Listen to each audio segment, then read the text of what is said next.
समाजवादी आंदोलनों का नारा था कि सबको शिक्षा सबको काम वरना होगी नींद हराम। सबको शिक्षा दे न सके जो वो सरकार निकम्मी है, और जो सरकार निकम्मी है वो सरकार। और कल तक तो मैं वहां प्रोफेसर था, उनको हमारा बोलना उचित नहीं लगा तो नौकरी छीन ली। मैंने यही कहा कि मेरी नौकरी छीन सकते हो, मेरे जज्बे और हौसले को तो नहीं छीन सकते, इसलिए हम लड़ेंगे। कक्षाओं के प्रोफेसर नहीं रहेंगे, लेकिन जनता के बीच में आकर जनता के प्रोफेसर बने रहेंगे और समाजवाद का पाठ आराम से लोगों को पढ़ाते रहेंगे। अब बताइए, शिक्षा अगर महंगी हो गई तो गरीब कमजोर का बच्चा पढ़ाई कर पाएगा क्या? अच्छा, पढ़ाई नहीं कर पाएगा तो रोजगार मिलेगा क्या? रोजगार नहीं मिलेगा तो आपका प्रधानमंत्री आपको बोलेगा कि आप अगर बेरोजगार हैं तो कड़ाही लेकर पकौड़ा तलने बैठ जाइए। अच्छा, और आज वो जो सांस्कृतिक संगठन नागपुर वाला है वो आज पूरे देश पर कब्जा करने को आमादा है। उस इतिहास को गांव में कहने की जरूरत है। अगर पटना के गांधी मैदान से एक समाजवादी नेता ये बात कहते हैं कि अगर इंसान ही नहीं रहेगा तो मंदिर में पूजा करने कौन जाएगा, अगर इंसान ही नहीं रहेगा तो मस्जिद में इबादत करने कौन जाएगा। जितना एक प्रधानमंत्री के जान का कीमत है उतना ही एक आम इंसान के भी जान का कीमत है। हम अपने राज्य में दंगा नहीं होने देंगे और हम चाहते हैं कि अपना रथ वथ लेकर वापस चले जाएं। नहीं वापस गए तो सांप्रदायिकता के सामने संविधान को लेकर एक समाजवादी नायक चट्टान बनकर खड़ा हो गया, और उसको मैं याद करता हूं पोते आदरणीय लालू प्रसाद यादव। तो देखो, उस समय भी उनका रथ बिहार वालों और उत्तर प्रदेश वालों आप ही ने रोका था। इसलिए झारखंड और बिहार के लोगों इस बात को पहचानिएगा कि किसने आपके बच्चों के हाथ में त्रिशूल और तलवार पकड़ा दी। और समाजवाद कहता है आपके बच्चों के हाथ में कलम और किताब आनी चाहिए। खटिया पर कुछ लोगों ने पूछा ना कि लालू यादव ने बिहार को स्वर्ग बना दिया, तो उन्होंने कहा स्वर्ग नहीं, लेकिन लोगों को स्वर दे दिया है और वो बराबरी की दुनिया बनाने का काम कर रहा है। इसलिए मैं क्यों बार बार उन्हें याद करता हूं। वो काम जो अधूरा रह गया मान्यवर कांशीराम से, मान्यवर लालू प्रसाद जी से, मरहूम नेताजी मुलायम सिंह यादव से, उस काम को हमें आगे बढ़ाना, तो विचारधारा ही उसे आगे बढ़ाएगी। मैं इस मन से आखिरी वाक्य इस भरोसे, आपके भरोसे बोलकर जा रहा हूं, हाथ उठाकर बोलिए, 24 में संविधान विरोधियों का रथ रोकना इस झारखंड और बिहार से संभव होगा कि नहीं होगा? बिहार और झारखंड मिलकर इनका संविधान विरोधियों का रथ रोकेगा कि नहीं? और अगर ये रथ नहीं रुका तो ये चेतावनी मेरी समझिएगा, हम सब का वजूद खतरे में हो जाएगा। और मंडल के पहले, संविधान के पहले वाली जो गुलामी थी वो वापस अगर हमारे सामने न लाकर पटक दी गई तो याद करिएगा, चुनाव लड़ने का दो पैर है। एक पैर है कार्यकर्ता और संगठन, और दूसरा पैर है एजेंडा और विचारधारा। पूरी धरा भी साथ दे तो और बात है, तू जरा भी साथ दे तो और बात है।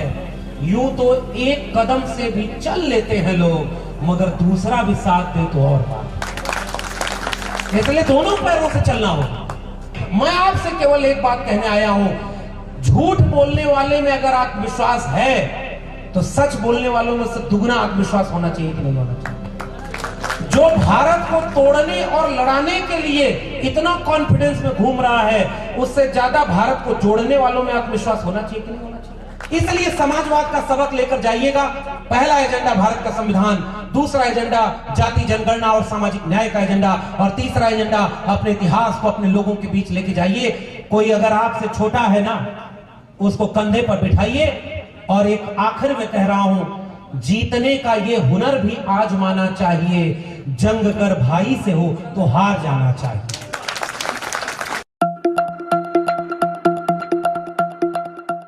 बना रहा है, कोई कुछ कर रहा है, कोई कुछ कर रहा है, और वो सारे जाते जाते कहते हैं अंत में भारत का संविधान बदलना है। तो जिस पार्टी को भारत का संविधान की फिक्र होगी, उसे तो अपना सब कुछ दांव पर रखकर भारत के संविधान को बचाने की बात करनी होगी। और तो जो लोग बदलना चाहते हैं वो इतना ताकत और मेहनत कर रहे हैं, हम बचाना चाहते हैं तो हम मेहनत नहीं करेंगे।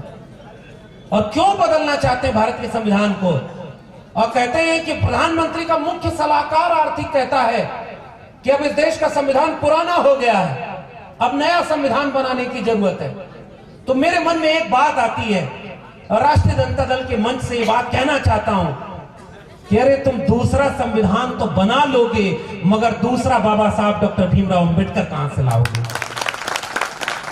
कहां से ले आओगे उन लोगों को जिन्होंने इतना इंसान को इंसान के बराबर बनाने का संविधान बना दिया। और वो कहता है धर्मनिरपेक्षता, समाजवादी, पंथ निरपेक्ष, न्याय, समता, बंधुता का। और उसी प्रस्तावना का एक किस्सा शुरुआत में कहना चाहता हूं।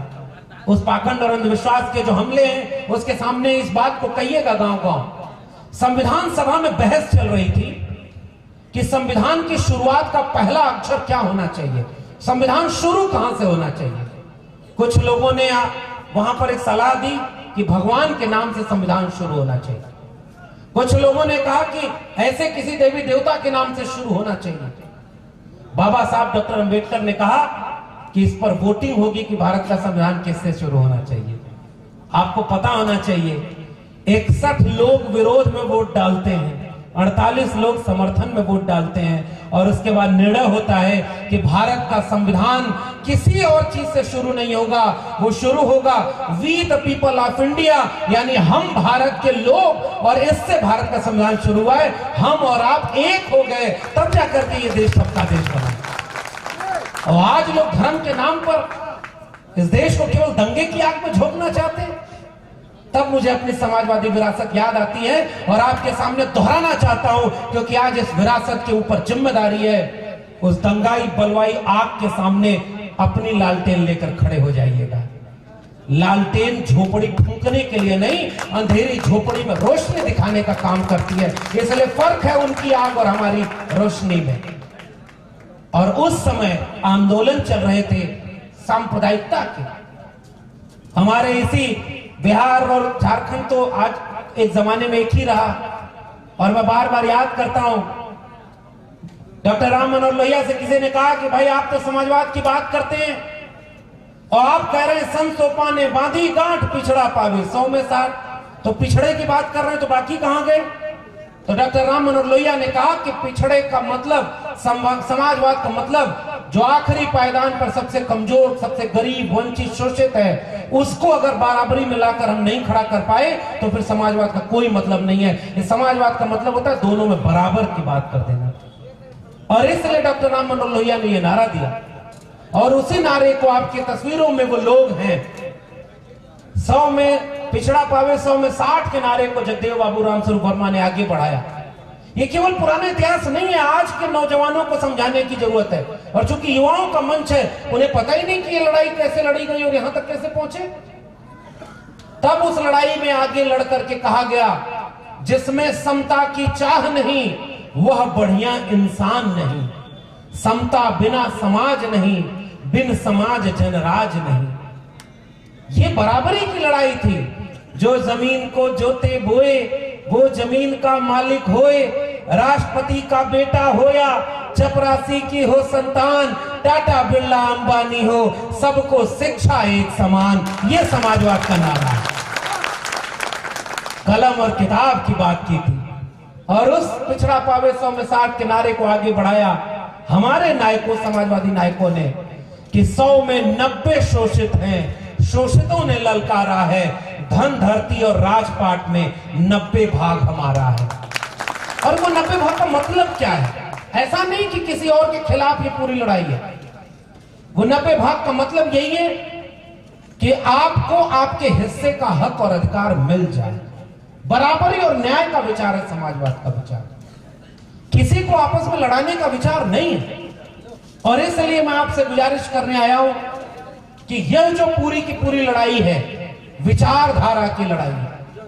अगर आप अपने विचारधारा से लैस नहीं होंगे तो जमीन पर उनकी विचारधारा से कैसे लड़ेंगे। एक तो सबसे महत्वपूर्ण और बुनियादी बात विचारधारा की, और भारत के आगे बढ़ने के इतिहास में 1990 जब मंडल आंदोलन का दौर आया और मंडल के नायकों में से एक नायक का ये बनाया हुआ राष्ट्रीय जनता दल है।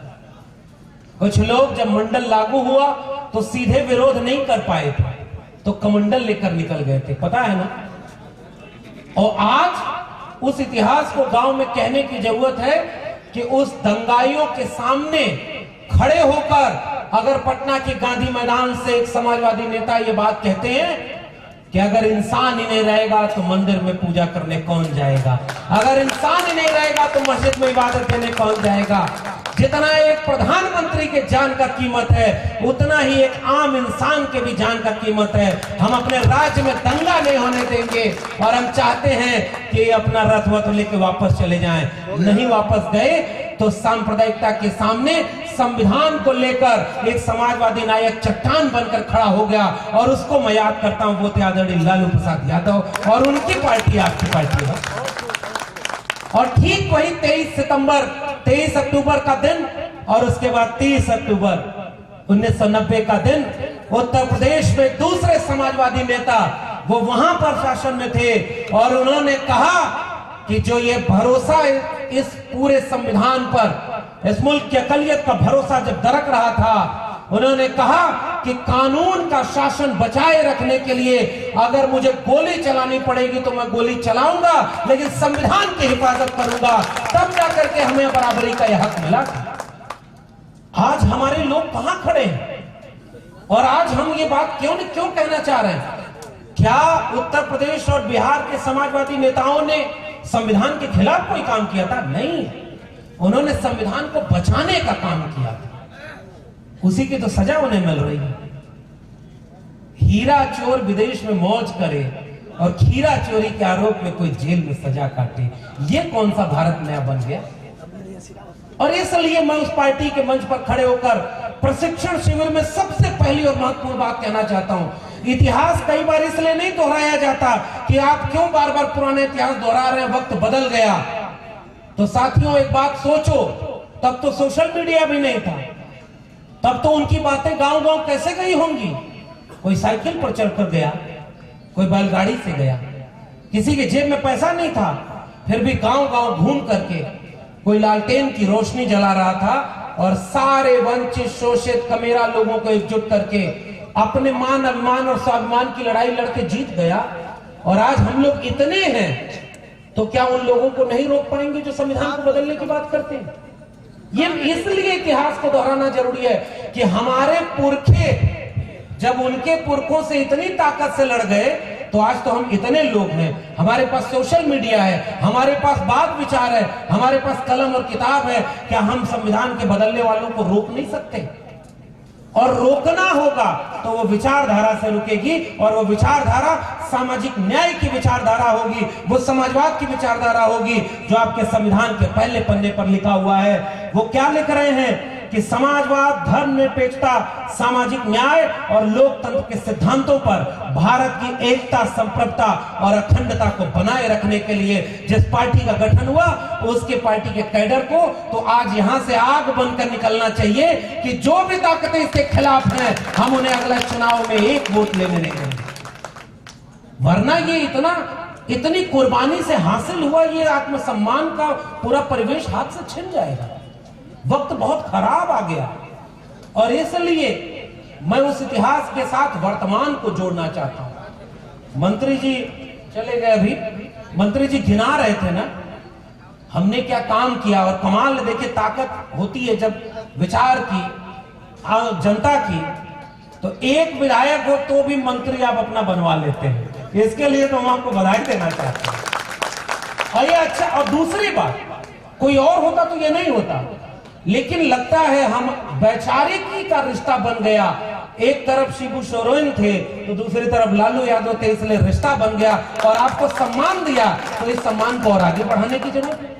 बाकी सब तो एकजुट हो गए और लालू प्रसाद यादव होने का मतलब क्या है?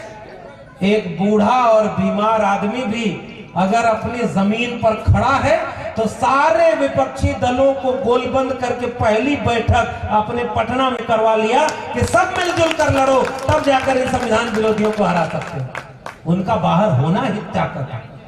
कोई लालू यादव, कोई मुलायम सिंह यादव, कोई दूसरा कर्पूरी ठाकुर, कोई दूसरा बाबू जगदेव प्रसाद, कोई दूसरा बीपी मंडल, कोई दूसरा ये बनना बहुत वक्त लगता है। सदियों में से जब लोग तब कर निकलते हैं तब कोई ऐसे विचार बनते हैं जो व्यक्ति से ऊपर उठ जाते हैं। इसलिए हमें उनके संघर्षों से जो जमीन बनी है उसे कम से कम बचाए रखना हमारी जिम्मेदारी है। अब दूसरे को लोग नहीं पलट कर आएंगे। और इसलिए बाबा साहब अंबेडकर का एक वाक्य मुझे बहुत प्रिय लगता है कि बड़ी मुश्किल से ये कारवां यहां तक लाया, इसे आगे ले जाने, और अगर आगे ना ले जा पाओ तो वहीं छोड़ देना, पीछे मत जाने देना। लेकिन हमारे सामने कोई कह दे संविधान बदलना है, हमारे सामने कोई कह दे, मैं तो उत्तर प्रदेश के पूर्वांचल का रहने वाला हूं, आप लोग थोड़ी बहुत भोजपुरी समझते होंगे, सब पूर्वांचल से ही सब लोग उधर से आए हैं, मिट्टी तो एक ही है, और ये नीलांबर पीतांबर की मिट्टी। ये अभी हमारे ईश्वरी जी आए हुए हैं वहां पलामू से, इन्होंने कहा कि भाई यहाँ का जिला प्रशासन जो है मदनी राय जी की मूर्ति को हटा दिया, लोग आंदोलन कर रहे हैं। तो देखिए भाई, बच्चा रोए ना तो कई बार पता ही नहीं चलता कि वो नाराज है या उदास है या उसे कुछ चाहिए। और लोकतंत्र में जनता अगर बोले ना तो जो है बाबा साहब के बाद सबसे महत्वपूर्ण बात तो डॉक्टर राम मनोहर लोहिया कह गया, सड़कें खामोश हो जाएंगी तो संसद आवारा हो जाएगी। तो सड़कें पे काम गुलजार करना हमारा जिम्मेदारी थी, तो उसके लिए तो लड़ाई लड़नी पड़ेगी। और आज नीलांबर पीतांबर की धरती है, 1857 के वो योद्धा समानांतर सरकार बना दी, और आज जो लोग अंग्रेजों से माफी मांगते थे वही देशभक्ति का सर्टिफिकेट बांट रहे हैं। पता है, मैं तो शिक्षा विश्वविद्यालय से आया हूं, और कल तक तो मैं वहां प्रोफेसर था, उनको हमारा बोलना उचित नहीं लगा तो नौकरी छीन ली। मैंने यही कहा कि मेरी नौकरी छीन सकते हो, मेरे जज्बे और हौसले को तो नहीं छीन सकते, इसलिए हम लड़ेंगे। कक्षाओं के प्रोफेसर नहीं रहेंगे, लेकिन जनता के बीच में आकर जनता के प्रोफेसर बने रहेंगे, और समाजवाद का पाठ आराम से लोगों को पढ़ाते रहेंगे। और इसलिए हम अपना इतिहास बार बार नई पीढ़ी को दोहराना चाहते हैं कि जब नीलांबर पीतांबर की मूर्ति के सामने से गुजरिएगा तो देखिएगा कि ऐसे लोगों ने शहादत किस भारत के लिए दी थी, उस भारत के लिए जिसे रोज दंगा और धर्म के नाम पर बांटा जाए, उस भारत के लिए जीत दी थी कि थोड़े से लोगों को इतना अमीर बना दिया जाए, बाकी लोगों को गरीबी रेखा के नीचे 5 किलो अनाज पर मोहताज कर दिया जाए। इसलिए चुनौती हमारे सामने है, और इसलिए मैं उस इतिहास को बार बार दोहराने की कोशिश करता हूं कि वो मान सम्मान और स्वाभिमान की लड़ाई थी। हमारे यहाँ भोजपुरी में, इसीलिए मैंने कहा हमारे यहाँ गालियां बनाई गई थी, तमाम तरह की गालियां, बड़ जात बकेउला से, छोट जात बकेउला से, ये हमारे यहाँ कहा जाता था। खटिया पर कुछ लोगों ने पूछा ना कि लालू यादव ने बिहार को स्वर्ग बना दिया, तो उन्होंने कहा स्वर्ग नहीं, लेकिन लोगों को स्वर दे दिया है, और वो बराबरी की दुनिया बनाने का काम कर रहा था। इसलिए मैं क्यों बार बार उन्हें याद करता हूं, वो काम जो अधूरा रह गया मान्यवर कांशीराम से, मान्यवर लालू प्रसाद जी से, मरहूम नेताजी मुलायम सिंह यादव से, उस काम को हमें आगे बढ़ाना, तो विचारधारा ही उसे आगे बढ़ाएगी। और समाजवाद का मतलब अगर कोई आसान भाषा में पूछे, मुलायम सिंह यादव जी जब अपनी सभाओं में जाते थे तो लोगों से पूछ लेते थे, बताओ लोहिया की कोई किताब पढ़े हो कि नहीं पढ़े हो, बताओ सप्त क्रांति क्या होती है। पार्टी के प्रशिक्षण शिविर में आप भी पूछा करिए कि बताओ लोहिया के बारे में कौन सी किताब पढ़े हो, कुछ तो जानते हो, कम से कम नौजवानों से तो जरूर पढ़िए। आप तो उस पार्टी के हैं जिस पार्टी के नेता ने कहा पढ़े के बाद, लड़े के बाद और जीते के बाद, एक बार सरकार बनी तो पहली कलम से 10 लाख लोगों को सरकारी नौकरी देंगे, और जब सरकार में आए तो आजाद भारत में ये पहली बार हुआ है कि एक साल में ही 5 लाख लोगों को सरकारी नौकरी देंगे। और मैं उस नेता के बयान को सुन रहा था, उन्होंने कहा कि कुछ लोग नौजवानों के हाथ में तलवार बांट रहे हैं, हम नौजवानों के हाथ में कलम और किताब बांट रहे हैं, ये अंतर उनके और हमारे में। तो जिस पार्टी की विचारधारा बिल्कुल स्पष्ट है, उसके कैडर को किस बात से डरना है और किस बात से हिचकना है? सेना तान कर कहिएगा कि त्रिशूल और तलवार के दौर में हम कलम और किताब बचाने निकले हैं, आओ हमारे साथ चलो, हम बाबा साहब अंबेडकर और लोहिया का भारत बनाएंगे। इसलिए विचारधारा की जरूरत है।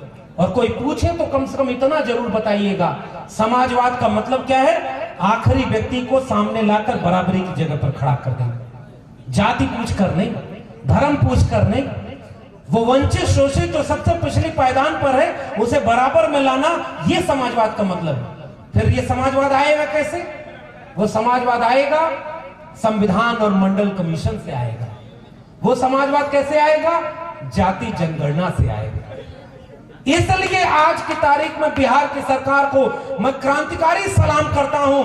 आजादी के बाद पहली बार अपने जाति जनगणना कराकर उसका आंकड़ा सार्वजनिक कर दिया। पूरा का पूरा डिस्कोर्स बदल गया।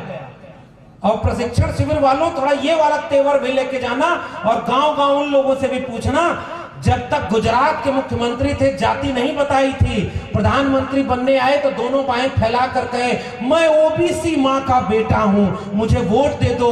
और जब बिहार से एक चिंगारी उठी कि जितने ओबीसी हैं सबकी गिनती कराओ, तब वही व्यक्ति कहता है जाति नहीं होती, जाति होती है तो केवल गरीब अमीर की। अरे भाई, तुमको फकीर हम मान लेते, लेकिन तुम तो जादूगर निकलेगी, कब कौन सी बात पलट दोगे। इसलिए अब हम तुमको सरकार पलटने का काम करना है, क्योंकि ये झूठ बोलते हैं सब बड़ी वाली कुर्सी पर बैठकर। जब वोट लेना हुआ तो अपनी अपनी जाति बताई थी कि नहीं? ओबीसी। और 14 के चुनाव में ओबीसी बताया और 19 के चुनाव में ईबीसी बता दिया। अब मैं नहीं कहूंगा मैं विश्वविद्यालय का हूं, मेरी कोई भी डिग्री फर्जी नहीं है, लेकिन इस देश की बड़ी बड़ी कुर्सी पर बैठे लोगों की डिग्री तक फर्जी है।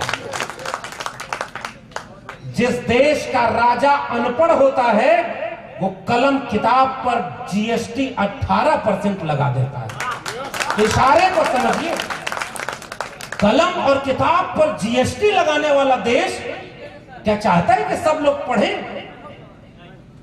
आप अगर ट्रैक्टर खरीदने जाएंगे तो जीएसटी 18% है, और मर्सिडीज गाड़ी खरीदने जाएंगे तो जीएसटी 9% है। बताओ ये किसका भारत बन रहा है? अब ये है समाजवाद। इसलिए इस बात को गांव में पहुंचाने की जरूरत है ना। और हम तो भाई एक बात और कहेंगे, खेती किसानी के लिए जितने औजार चलते हैं उन सब पर जीएसटी कार से महंगी है। आप एक कुदाल फावड़ा भी खरीदेंगे ना तो उस पर भी जो जीएसटी देनी पड़ेगी वो कितनी देनी पड़ेगी पता लगाइए।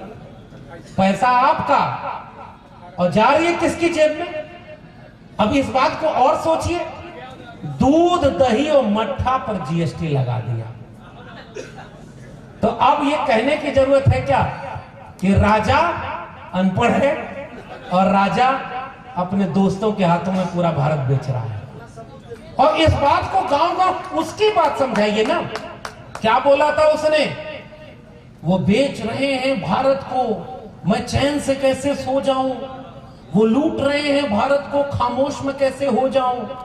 हाँ, मैंने कसम उठाई है मैं देश नहीं बिकने दूंगा। बारी बारी बेचा, पहले रेल बेच दिया। लालू जी जैसा एक रेल मंत्री जिसने रेलवे को मुनाफे में पहुंचा दिया था, इसने इतना घाटे में पहुंचा दिया तो इसको बेचना पड़ रहा है। इस बात को क्या गांव को पहुंचाने की जरूरत नहीं है? रेलवे का प्लेटफॉर्म टिकट कितना हो गया? बढ़ गया, दुगुना तिगुना हो गया। और रेलवे में जब आप स्लीपर में जाएंगे तो उसमें जैसे लगता है गाजर मूली की तरह लोग भरे हैं, और दूसरी तरफ चलाई जा रही है वंदे भारत। समाजवाद का एक परिभाषा यहां से समझिए, गांव-गांव समझाने में काम आएगी।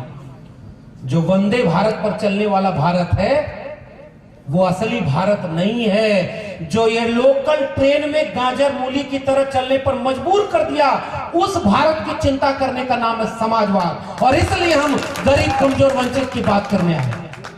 लालू जी रेल मंत्री थे तो सदन में खड़े होकर भाषण दे रहे थे, और हम लोग बहुत छोटे थे तब भी वो भाषण सुना था, जब उन्होंने कहा था कि Lalu Yadav have plant a fruit tree. लोगों ने मजाक उड़ाया।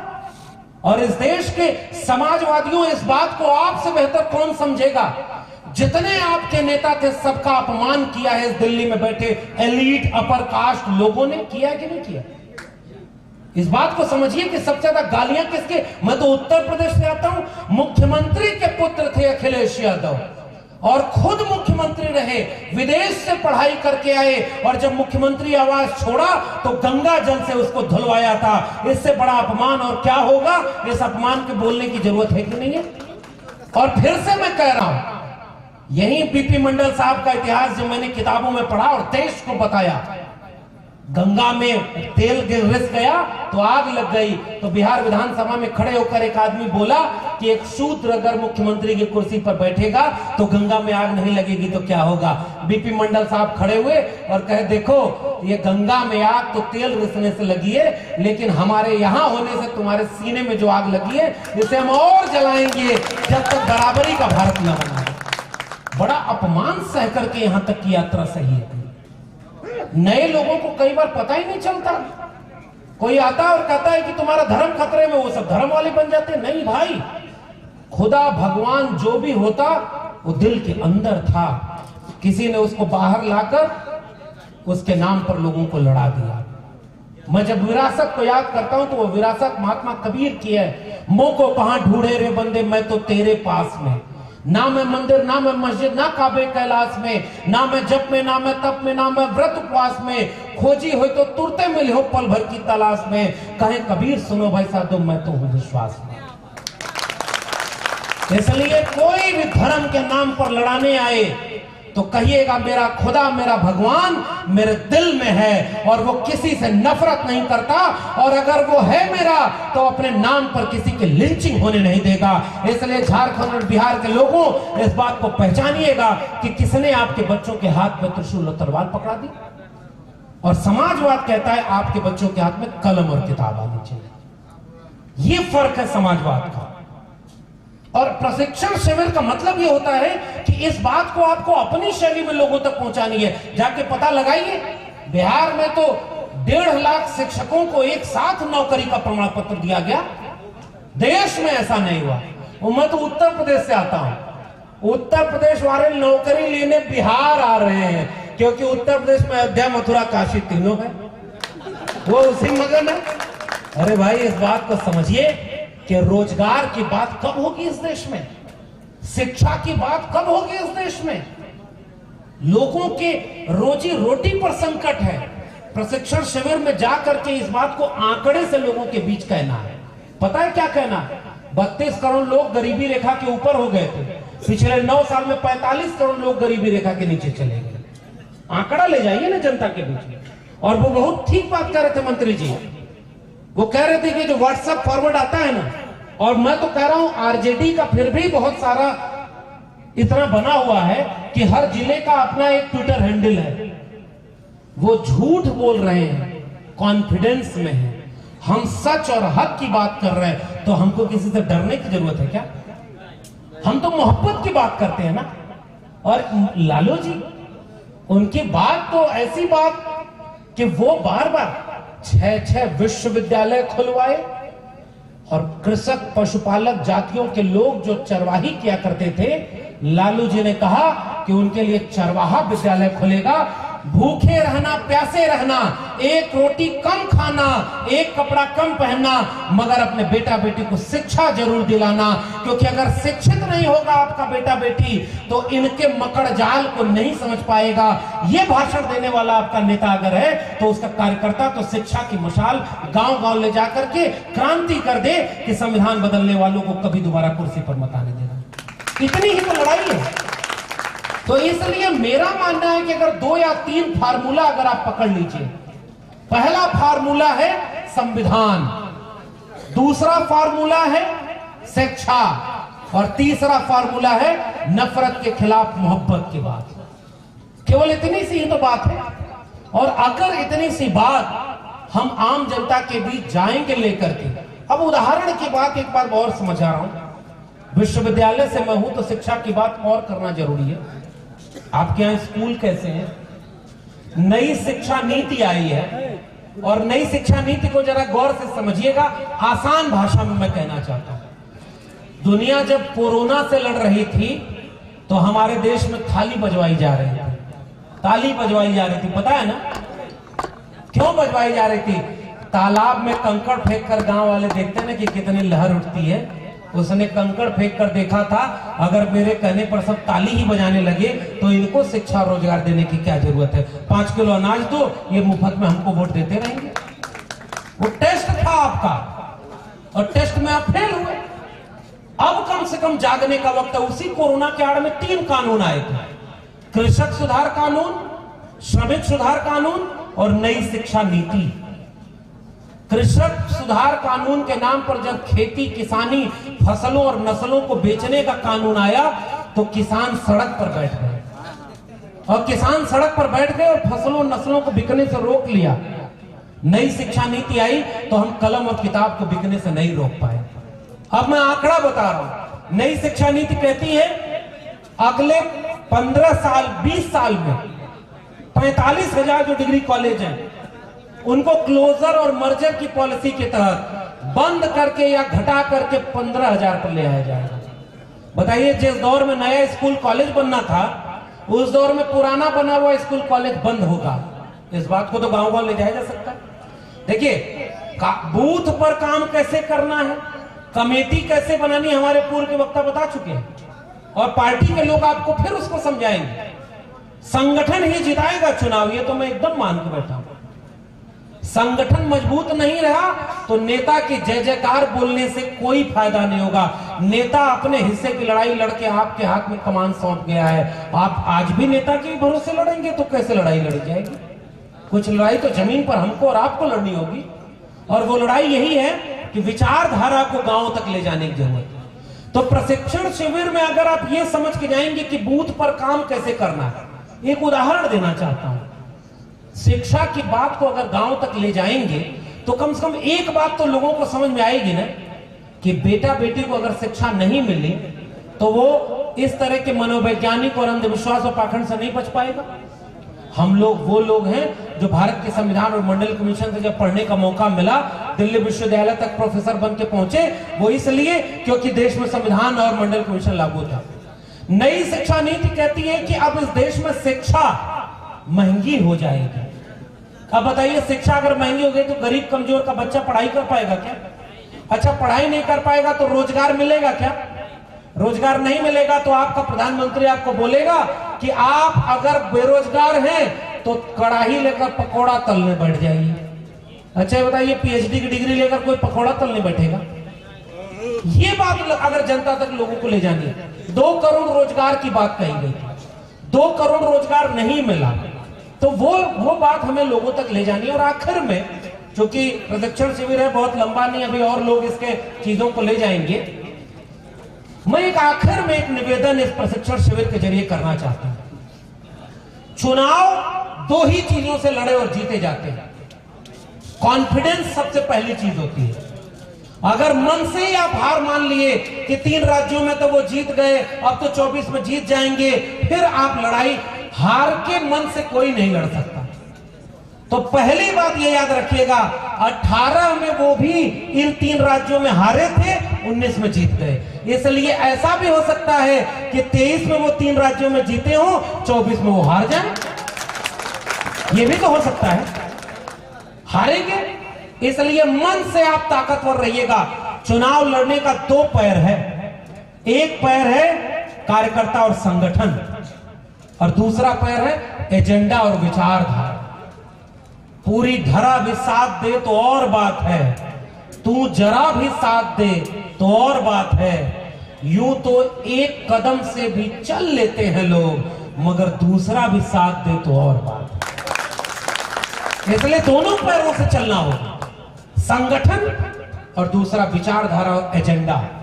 विचारधारा समाजवाद की अगर हो, विचारधारा सामाजिक न्याय की हो, समता बंधुता की हो, मोहब्बत और प्यार की हो, सबको मिलजुल कर रहने की हो, अगर इस तरह का विचार है तो उस पर कोई बात कहनी नहीं। और आखिर में 3 एजेंडा आपका है, मैं उसे दोहराकर अपनी बात खत्म कर रहा हूं। पहला एजेंडा, चाहे कुछ भी हो जाए, संविधान के बदलने वालों को दोबारा कुर्सी पर नहीं पहुंचने देना है। कम से कम इस बात को तो लोगों तक पहुंचाया जा सकता है आसान भाषा में। संविधान नहीं था तो भारत कैसा था, संविधान है तो भारत कितना भारत बदल गया। एक बात। दूसरा एजेंडा, सामाजिक न्याय का एजेंडा।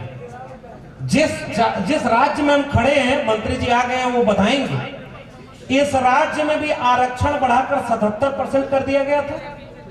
कौन है जो आरक्षण को रोके हुए है? इस बात को तो समझ रहे हैं लोग ना। तो अब आरक्षण बढ़ाकर सबसे ज्यादा अगर लागू है आज की तारीख में कहीं पूरे देश में, तो वो बिहार है। 75% आरक्षण वहां लागू है। और सबको आरक्षण है। ऐसा नहीं कि किसी को नहीं है। आज की तारीख में बिहार की 100% जनता को आरक्षण मिला हुआ है, इसलिए आरक्षण पर चुटकुला बंद हो गया है। सबको मिल रहा है। कैसे मिल रहा है? क्योंकि बिहार ने जाति जनगणना करा ली। और इंडिया गठबंधन जब बना तो इंडिया गठबंधन का पहला नारा यही है, संविधान बचाना है, और दूसरा जाति जनगणना कराकर सबको सबके हिस्से का हक और अधिकार दिला देना है। यह आपका एजेंडा होना चाहिए। जिसकी जितनी संख्या भारी उसकी उतनी हिस्सेदारी, यह समाजवाद का नारा है। और मुझे लगता है ये विचार आप लोगों के बीच जाएंगे। हर जाति हर धर्म के लोगों को, कोई नेता है तो मैं उसको अपने यहाँ के समाजवादी पार्टी के प्रशिक्षण शिविर में गया तो वहां भी एक बात निवेदन किया, जिस जाति के आप नेता हैं, अब देखिए ना, एक गुलदस्ते की तरह मंच बनाया जाता है, गुलदस्ते की तरह लोग होते हैं ना, तो आपकी गाड़ी से उतरते हुए अगर आप ही की जाति के 2 से ज्यादा लोग हैं तो इसका मतलब आप सबके नेता नहीं हैं। अलग अलग जाति बिरादरी के लोग अगर आपके साथ नहीं बैठे हैं, सबसे प्रेम मोहब्बत से नहीं है, और रोज शाम को चाय पीने किसी और के घर पे आप नहीं जा रहे हैं, तो भरोसा कैसे जीतेंगे? उनका कार्यकर्ता पता है, उसको पता होता है कि आरजेडी की वोटर है, फिर भी आके कहेगा नमस्ते भाई साहब, हम बस चाय पीने आए। और हमारे लोग सोचते हैं कि ये तो अपना वोटर, इसके यहाँ क्या जाना, वो तो कभी वोट ही नहीं देता, उसके यहाँ क्या जाना, फिर जाएंगे किसके यहाँ? इसलिए मैं कह रहा हूं कि बहुत कठिन वक्त आ गया है। चुनाव जीतने का सबक तो आप अपने राजनेताओं से सीखिएगा। जो पदाधिकारी लोग हैं, वो अनुभवी लोग हैं, वो संगठन चलाते हैं, वो बताएंगे। मैं आपसे केवल एक बात कहने आया हूं, झूठ बोलने वाले में अगर आत्मविश्वास है तो सच बोलने वालों में से दुगना आत्मविश्वास होना चाहिए कि नहीं होना चाहिए? जो भारत को तोड़ने और लड़ाने के लिए इतना कॉन्फिडेंस में घूम रहा है, उससे ज्यादा भारत को जोड़ने वालों में आत्मविश्वास होना चाहिए कि नहीं होना चाहिए? अब एक और बात, ये बात कहने की है, उनके पास ईवीएम है, उनके पास पैसा है, उनके पास प्रशासन है, उनके पास झूठ है, उनके पास सब कुछ है। हमारे पास क्या है? केवल और केवल सच और विचारधारा का साथ। इसलिए वसीम बरेलवी का एक शेर मैं पढ़ना चाह रहा हूं जाते जाते, और ये इसलिए क्योंकि आज की जरूरत है लालटेन वाले रोशनी की। ये हरा रंग किसका प्रतीक है? ये संविधान पर जो प्रतीक है, ये किसका प्रतीक है? ये जनता पार्टी का प्रतीक है। जब जनता पार्टी सरकार में आई थी, जब सारे समाजवादी एक साथ सरकार में आए थे, इस देश में आज भी सबसे महान अगर कोई काम हुए हैं, 1990 में बाबा साहब डॉक्टर भीमराव अंबेडकर को भारत रत्न देना हो, 14 अप्रैल को छुट्टी का दिन मनाना हो, चाहे हर धर्म के लिए एक त्योहार मनाना हो, सबका काम विश्वनाथ प्रताप सिंह की सरकार में, संयुक्त मोर्चा की सरकार में हुआ था, जब समाजवादी लोग सरकार में बैठे थे। और बताइए गांव गांव जाकर के 1990-91 में उस संयुक्त मोर्चा की सरकार ने जो गठन किया था, right to education, right to health, right to work, right to food, right to information, उन सब का गठन अगर कभी हुआ तो समाजवादियों की सरकार में केंद्र में हुआ था। हमारे लोगों को इतिहास ही नहीं पता, इसलिए कोई झूठ बोलने आता है और हम उसके झूठ में फंस जाते हैं। बताइए, ये बात पता थी आपको? भाई राइट टू एजुकेशन मिला 2006 में, और उसका गठन उस कमेटी का पहली बार कब हुआ? वो तो सरकार गिर गई, वरना संयुक्त मोर्चा की सरकार जितना काम कर रही थी, उस काम से हर हाथ को काम, सबको शिक्षा सबको काम, समाजवादी आंदोलनों का नारा था कि सबको शिक्षा सबको काम, वरना होगी नींद हराम। सबको शिक्षा दे न सके जो, वो सरकार निकम्मी है, और जो सरकार निकम्मी है वो सरकार। इसलिए समाजवाद का सबक लेकर जाइएगा। पहला एजेंडा भारत का संविधान, दूसरा एजेंडा जाति जनगणना और सामाजिक न्याय का एजेंडा, और तीसरा एजेंडा अपने इतिहास को अपने लोगों के बीच लेके जाइए। कोई अगर आपसे छोटा है ना, उसको कंधे पर बिठाइए। और एक आखिर में कह रहा हूं, जीतने का ये हुनर भी आजमाना चाहिए। जंग अगर भाई से हो तो हार जाना चाहिए। अगर अपने में हम उलझते रह गए तो उनसे कब लड़ेंगे? इसलिए हमने अपनी नाक लंबी कर ली और दिल छोटा कर लिया, टुकड़ों में बट गए। और आज वो जो सांस्कृतिक संगठन नागपुर वाला है, वो आज पूरे देश पर कब्जा करने को आमादा है। तो देखो उस समय भी उनका रथ बिहार वालों और उत्तर प्रदेश वालों आप ही ने रोका था, समाजवादियों ने रोका था। मैं इस मन से आखिरी वाक्य इस भरोसे, आपके भरोसे बोलकर जा रहा हूं, हाथ उठाकर बोलिए 24 में संविधान विरोधियों का रथ रोकना इस झारखंड और बिहार से संभव होगा कि नहीं होगा? बिहार और झारखंड मिलकर इनका संविधान विरोधियों का रथ रोकेगा कि नहीं? और अगर ये रथ नहीं रुका तो ये चेतावनी मेरी समझिएगा, हम सब का वजूद खतरे में हो जाएगा। और मंडल के पहले, संविधान के पहले वाली जो गुलामी थी वो वापस अगर हमारे सामने न लाकर पटक दी गई तो याद करिएगा, चिड़िया एक जंगल में आग लगी तो चोंच के एक बूंद पानी से जंगल की आग बुझा रही थी। बाकी पक्षी हंस रहे थे कि तुम्हारे एक चोंच के बूंद के पानी से इतनी बड़ी जंगल की आग बुझ जाएगी। उस चिड़िया ने जो कहा, ये मेरा आखिरी वाक्य है, इसी में सारा पैगाम है। उसने कहा, मुझे पता है कि ये जंगल की आग मेरे चोंच के एक बूंद पानी से नहीं बुझेगी, मगर जब इस जंगल पे आग का इतिहास लिखा जाएगा तो मेरा नाम आग लगाने वालों में नहीं, आग बुझाने वालों में शामिल होगा। इसी बात के साथ आप सबको क्रांतिकारी सलाम। जय भीम, जय मंडल, जय समाजवाद, इनकलाब जिंदाबाद।